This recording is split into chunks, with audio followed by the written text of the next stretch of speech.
First of all, you know, I haven't been down to the, let me see if I get it right, Pleasant Plains, Princess Bay, Richmond Valley Civic Association. I realized as I was sitting here tonight, I have not been here since 2006, when Matt Titone and Andrew Lanza ran against each other for the state senate race then. That was the last time I was there, and I forgot how rough you guys are. We are far more genteel on the North Shore. Just kidding. I want to thank you guys for allowing me to come and represent the governor. Also, I would like to say hello to County Executive Rob Astorino. And the gentleman on the end, I didn't know we had a Libertarian candidate for governor. But welcome anyway. And of course, my colleague, Assemblyman Joe Borelli and Senator Lanza. I just want to talk a bit about Andrew Cuomo, and I want to speak about him through my own experience. I've been in the Senate now 10 years. I got elected in 2004, and I served in the Senate during the last 2 years of the Pataki administration. I have been through 4 governors now since I got elected. And I want to give you a little brief reminder of where we were as a state in that period of time. In 2004, when I got elected, I joined a state legislature that was labeled the most dysfunctional in the nation. We had a state budget that during the 12 years that George Pataki was in office was doubled in size from $63 billion to $127 billion. We had a Medicaid system that had grown to the point where we were spending more on Medicaid than California and Florida combined. And we had a broken public education system. We couldn't pass a budget on time. We couldn't get anything done on time, quite frankly. That was 2006. In 2006, Eliot Spitzer got elected. Remember him? Eliot came in and he wanted to change everything. He was going to right-size our Medicaid system. He was going to get a handle on our runaway debt. He was going to get a handle on everything. And most importantly, he was going to rein in the legislature and make us come to heel. Well, it didn't work too well for him. He got elected, and he ran into the same entrenched interests that had driven up the cost of the state budget, who ruled the day in Albany. They would spend millions of dollars on the air, criticizing the legislature, attacking the governor, and the governor would retreat, and they would get what they wanted. And Eliot, unfortunately, took on a fight with everybody. He fought with the legislature, he fought with the interests, he fought with the whole world, and then there was the prostitute. And Eliot was gone. And then we had David Paterson, who was the lieutenant governor and you know, a historic figure in New York State, but he was ill-prepared to become the governor, and he inherited a state in a mess, in a free fall, and then the economic collapse came. That is the environment that Andrew Cuomo took over in 2010. And so what did he do in 2010? He set about finding a way to solve the problems that were plaguing the state. How do we get a handle on our Medicaid system? How do we do it in a way that we don't create this public battle that leads to unions fighting back and the legislature caving in? What he did was, he said, there are people who are dedicated to this. They know better than we do. Let us sit them down. And so he created the Medicaid Redesign Task Force, where he brought in industry professionals and hospital care professionals, those who understood our Medicaid system, which, if I didn't say it already, was larger than California and Florida combined. And he sat them down, and they came up with their own proposals on how we could right-size our Medicaid system. And we went off down that path. But he also said, we need a legislature that works. We cannot continue to have late budgets because it has a serious effect on our state. It affects our underlying credit rating, it affects our ability to do business, or it affects our ability to attract business. And so he set about working with the legislature in a bipartisan way. You know, I belong to a group in the Senate. Some of us call us renegade Democrats, other people call us bold, and some of us call us a coalition government. We have a coalition in the New York State Senate of Democrats and Republicans. We realize that not every issue is a bright line in the sand that should divide the parties. We have to find commonality, we have to find solutions to the issues that affect the people of the state of New York. And then we can fight over issues and campaigns, but we need to find ways to work together. That's what he said about doing, finding ways to work together. And in the 4 years that he has been governor, I'm just going to tick off a couple of things, because you're going to hear from other people who have a different opinion, but trust me, I've been there, I know. 4 on-time budgets, the first time in 40 years. The lowest middle-class tax rates in 63 years. 500,000 new jobs in 4 years' time. Andrew Cuomo has helped bring them about. He's not just a fiscal conservative, and he gets criticized for that, but he's also a social progressive. We passed marriage equality in 2011. He worked with me for us to get a medical marijuana policy in New York State, making us the 24th in the nation. Andrew Cuomo gets things done. That's why he's been a successful governor. That's why I'm supporting him, and that's why I'm asking all of you to support him. Thank you.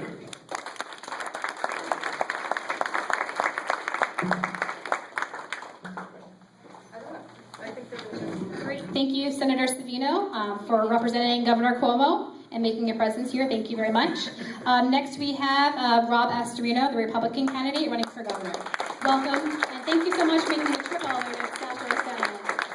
Thank you very much. I appreciate being here with my colleagues in government, and I appreciate the opportunity. I'm proud to be here in Staten Island tonight. I wish Governor Cuomo were here in Staten Island tonight so he could talk about what he did or thinks he did, but we're going to correct the record here. With all due respect to Senator Savino. We are losing as a state, and we're losing badly. Taxes continue to go up on Staten Island and throughout New York State. He broke his promise about not raising taxes. And we have an economy that is one of the worst in America. Job creation, which is 0.7%. 0.7% is our recovery in America. We are one of the worst states coming back. And the economic outlook for our state is dead last in America. That's not a New York that most New Yorkers want. We are a great state. And so when I ask, are we winning or are we losing? Well, we are losing and losing badly. We have the highest taxes in America. It's not even close. Does anyone think their taxes went down? Does anyone feel their taxes going down? Because they're not. What else happened in New York State? We've got the worst economic outlook. Worst economic outlook in America. This is New York State. We should be leading the engine in job growth in America, and we're not. We know about the governor being under investigation for federal corruption, and they're looking at that right now. And if things were so good in New York, 400,000 New Yorkers would not have left this state in the last 4 years. But we don't have to settle for that, is what I'm saying. Because as county executive in Westchester, a big county of 1 million people, we actually cut county property taxes more than any county in New York State. Our budget today is smaller than when I walked in the door, $1.8 billion to $1.7 billion. We're living within our means, as most New Yorkers and certainly Staten Islanders are doing. So we have a plan to bring back New York. The Wall Street Journal last week said it was bold, and it was exactly what this state needs to get back on track, to create good jobs. Those 500,000 jobs, which, by the way, Texas created 500,000 jobs in 1 year. That's how good they're doing. Those 500,000 jobs are mainly lower-paying jobs, and people have to work a second job counted in that to be able to pay the taxes and to pay their bills. So New York can be great again, but not under the same policies of this governor. And that's why I'm running, to make the changes that we need, the changes that we did in Westchester County. And by the way, a 2-to-1 Democratic county.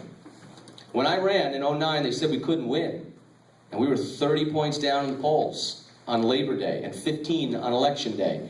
And we won in deep blue Westchester by 13 points because I had the help of Democrats who supported me, who were sick and tired of the wrong direction and the high taxes and the corruption and the job loss. And we brought Westchester back, and we can do that in New York State as well.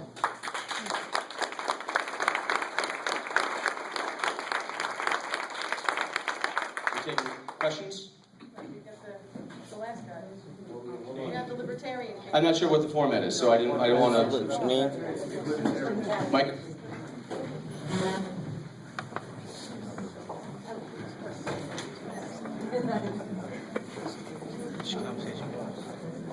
Hi, everybody. I want the representative from Governor Cuomo didn't know that there's a Libertarian running for governor. I know, I believe you. I asked Rob if he knew, and he said he did. So I'm halfway there. And one of the reasons that you don't know is because the major papers won't cover me. You look at the polls, they're not right. They're not real because I'm not in them. I worked very hard to get on the ballot in New York State. I don't know if you all know how this all works, but I needed 15,000 signatures. Now, if I got 15,000 signatures and the Republicans or Democrats challenged me, which they did, and found that 1 or 2 of them were not there, guess what? I'm below 15,000. So what did I have to do? I had to get 30,000, twice as many. They still challenged me. They took a look at it, and I think they said, it's too many. We can't attack it. And I'm glad about that, because now I'm on the ballot. At least I think I'm glad. I wanted to say too that I'm not a realist. I mean, I'm not a politician. I'm not a career politician. My plan is not to get into politics and be there for the rest of my life, like so many of them. And my daughter, I have a daughter who's 9 years old, somewhere around here. I don't know where she went. Very proud of her. She's actually running for vice president of the 5th grade class. We worked on her poster. I wanted to help her. She didn't want me to help her. I made a few suggestions like free lunches or free snacks. I said, why don't you just say, let's stop Common Core? She says, Daddy, I can't do that. That's your job.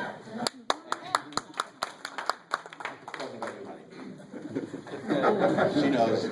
So she practiced her speech over and over, and I couldn't wait to come to see her at school. When school was over, I brought her a little pumpkin cookie to congratulate her. Hopefully it was for congratulations. And the speech is tomorrow. So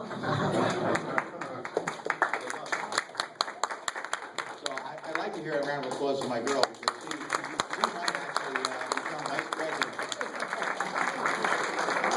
And the reason I mention that is not just because I'm proud of my daughter, it's because I have a very strong interest in doing something good for New York State. And a lot of the things that Mr. Astorino had said, I agree with. I don't think that we're in as great a shape as Governor Cuomo's representative thinks we are. I think we can do a lot better, a hell of a lot better. The problem is, it's not Cuomo and the Democrats' fault alone. The Republicans are equally to blame. One of the big claims to fame by the Democrats is that they're getting the Republicans to vote along with them. It's very frustrating. And I'm beginning to see the line between Democrat and Republican as becoming more and more blurry. So the Libertarian Party believes strongly in individual liberty and freedom. That means you can do what you want as long as you don't interfere with somebody else's rights. And we're very strong believers in the Constitution of the United States and of the state of New York. That seems to be an anomaly these days. And we really feel that we have to do something different than what's always been done. Whether it's a Democrat or whether it's a Republican, and whether they're good people or they're corrupt, you watch all the cross commercials, and you really don't know who's telling the truth. I think maybe they both are, at least to some degree. And I'm not accusing anybody of anything, because I'm not against Mr. Astorino, I'm not against Governor Cuomo. I just think we can do better. I think we deserve better. I think we have to do better. And we're not doing better. And if you're not going to vote, if you're going to keep voting for the same thing, whether it's Republican or Democrat, and expect something to change, that's the definition of insanity. It's not going to change. You know, would I rather see Mr. Astorino? Yeah, I think so. Would I rather see me? Absolutely. Because I will make a change that you won't believe. I think we have to, at some point, start thinking about the Constitution again. You know, the Founding Fathers, they didn't just say, what do we do? Let's make a Constitution. No, they didn't. They looked at all of the civilizations in history and came up with something that they felt was the right thing to do. And when they created the Constitution, they didn't create rights. They guaranteed rights given to us by our Creator. That's a big difference than thinking the Constitution is doing anything for us but guaranteeing our rights. We've got to get back to that. And I've spoken to Americans and New York State residents all over the state. I just got back from Rochester. I made a tour in Rochester. I went to Buffalo, Batavia, Genesee, Ithaca, Syracuse, Albany. And you know what? I don't have a $30 million war chest that Governor Cuomo has. I've raised about $3,000, and I made that trip. When I ran out of money, I raised $2,000 more, I made another trip. And I know that there's a schism between upstate and downstate. The issues of downstate are different than the issues of upstate.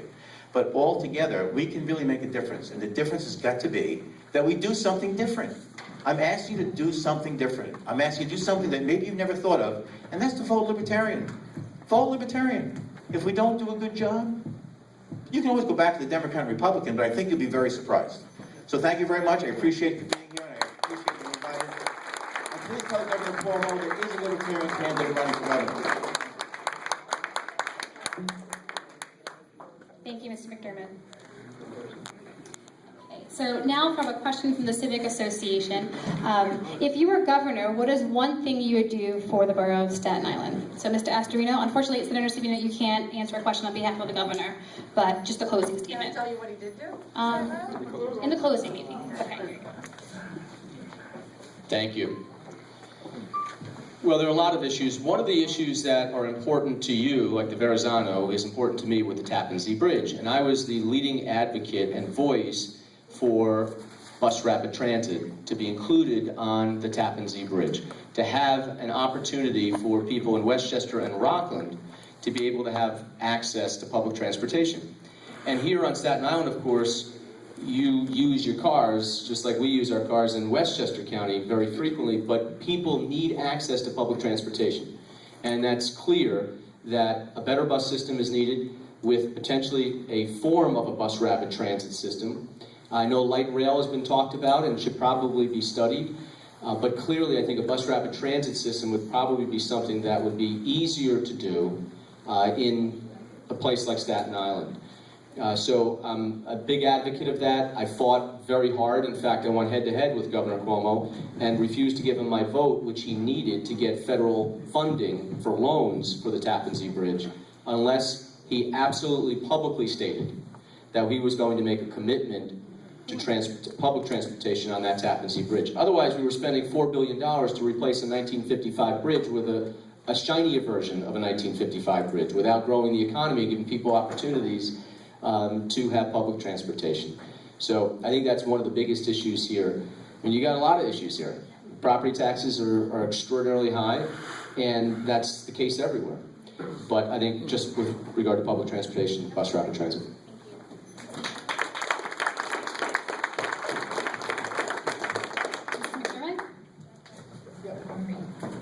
I'm just trying very hard not to trip on this thing because then I will be in the paper. Staten Island. My experience with Staten Island is going from Long Island to Atlantic City. It was never easy. I've gone across the Outer Bridge. I've gone across the Goethals. The difference is when you go across the Goethals, it really stinks in New Jersey. I'll tell you what I would do. I don't think... I'm not kidding. Have you been there? See, it's true. I tell the truth. So far, I'm like acing the truth part of it. We don't need the government, the state government or the governor, to tell you what we would do for Staten Island. Staten Island has to tell us what we should do to help you. I am tired of people thinking the government is the answer to all questions. We talked about Hurricane Sandy before with one of the fast-talking guys. And I can tell you that I had a real problem with the aid from Hurricane Sandy. Of course we needed it. But in that aid package was a fishery in Alaska. What are you talking about? You know, the government has to stay out, get out of the way. If we let the free market prevail, I don't mean eliminate all laws or rules or anything like that, which they try to make it seem like. I'm saying, get the government out of the way. Let Staten Island tell the governor, if I were governor, or when I'm governor, I want you to tell me what you need done, and then it's my job to get it done. Because who knows better than what's good for Staten Island than people that live on Staten Island?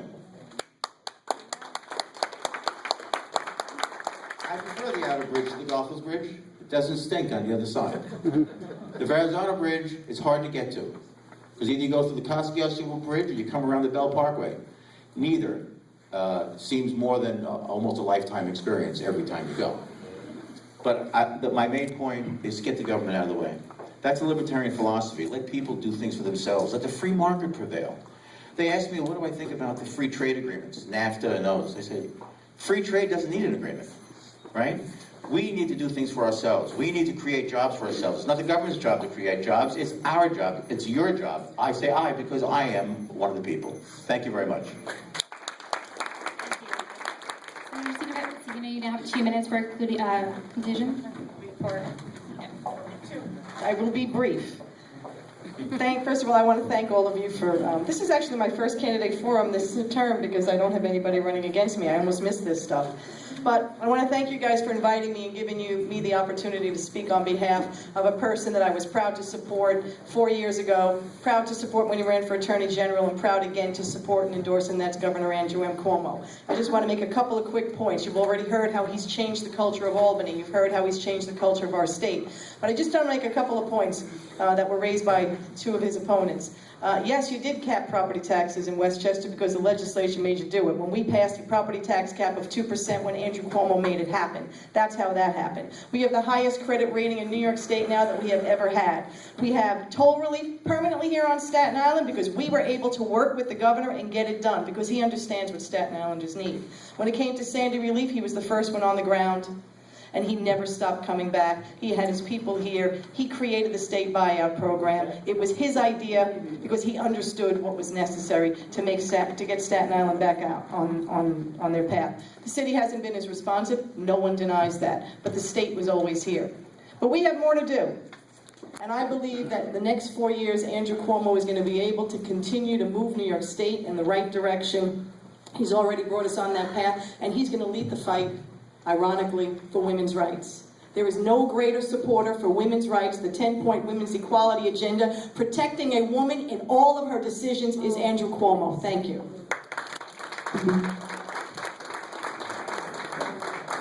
Thank you, Senator Savino. Next up, we have Mr. Astorino.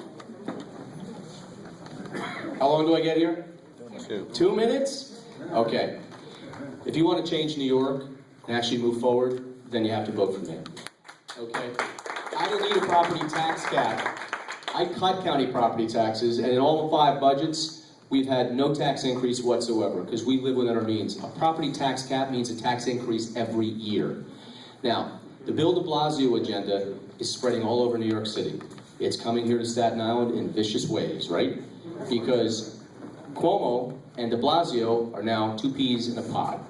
And there's only one protection Staten Island has to an out-of-control, radical New York City agenda and Bill de Blasio's agenda.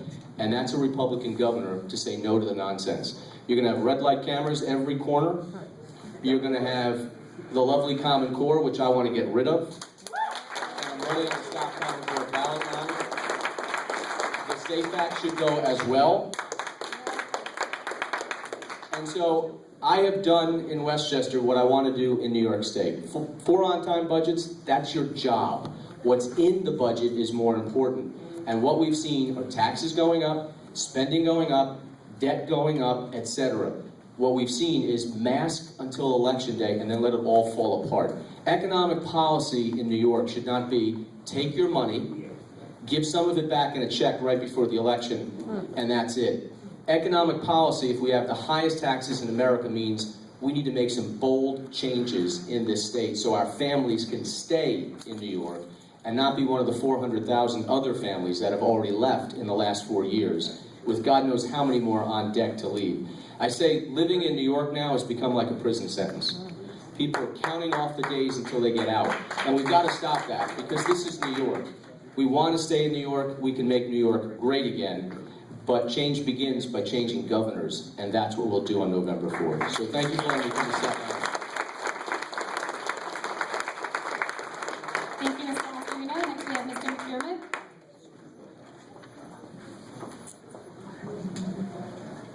I agree with that last part. We have to change governors.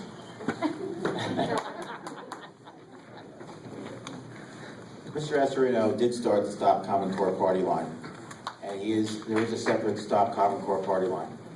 I have issues with that. Not because I don't want to stop Common Core. We have to go back and do homework tonight. I don't know what the hell they want. I try to figure, I know the answer. 8 plus 6 is 14.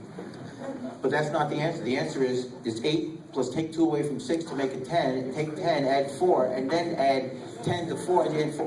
What? 8 plus 6 is 14, for God's sakes. I mean, does anybody disagree? No?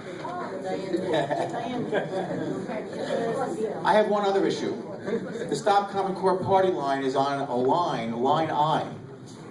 And I'm on that line. So it looks like it's a Stop Common Core Libertarian line. Is that fair? And right next to the Libertarian line is a box that says Rob Astorino. I know this is not a, we're going to cover this probably on the statewide debate on Wednesday night, but I am really pissed because I want to have a line. I deserve a line. I worked harder than anybody to get on the ballot. Why am I not? Why do we not have a line? So what I'm telling you is, when you vote, and if you really want to stop Common Core, it's not another vote just for Rob Astorino, with all due respect. I want to stop Common Core because I know 8 plus 6 is 14. And I think you do too. Most of you. Even you. So in conclusion, I'd just like to say I appreciate coming here. I appreciate being invited. We bared the traffic. We came across the Verrazano. We almost went to the Goffles. I said, no, turn left. And we head towards the outer bridge, and here we are. And I really do think that we can make a change. And I think if you want to really make a change in New York, don't vote for the Democrat, don't vote the Republican, vote Libertarian. Try this one time to do something different. Do something out of the box, and I think you're going to be pleasantly surprised, because I will remove Common Core. Maybe you stand on rent control. Maybe you stand on rent control. I understand you guys are against it. Questions at the end? Can you Yep. answer? Thank you, Mr. McDermott, for making the trip down to the South Shore of Staten Island. Give him a round of applause. Next up, we have State Assemblyman Joseph Borelli, who is running unopposed, but we'll have 5 minutes to give an opening statement. Thank you for being here.